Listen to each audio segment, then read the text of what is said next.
Mago mapodo tudre gi weche mag somo ne jatend migawo mar somo Julius Ogamba olero ni jarit penj kata japuonjre ma obiro yudo gi ketho mar kwalo penj biro ting'o msalape kende ma ok sikul kata japuonj maduong'. Koloso bang' yawo container mag penj kar chung' od bura ma Lang'ata, Ogamba olero ni nitie joma osemaki gi kuo mar penj mag KCSE. Komachielo bende jopuonjre mane oyudi gi simbe od penj ne omaki kendo ok bi yudo duoko mage.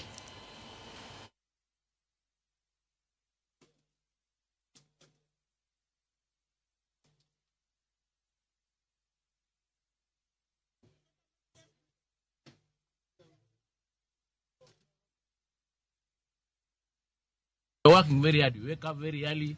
You are there struggling. And then one or two individuals who have commercialized this exercise give us a bad name. We want to clean this sector. We want this sector to be hygienic. We want us to do the right things, yeah, because it is for posterity. So I want to thank you guys. You're doing a good job. And I want to assure you, like you've been informed, where you face a challenge, please escalate it, because we are there to resolve those challenges. We are willing and able to support, and where we need to escalate it even further, we'll do it, just to ensure that the right thing is done. So thank you so much, and I don't want to take a lot of time. I'm with you. I'm going to work with you. I'm going to support you.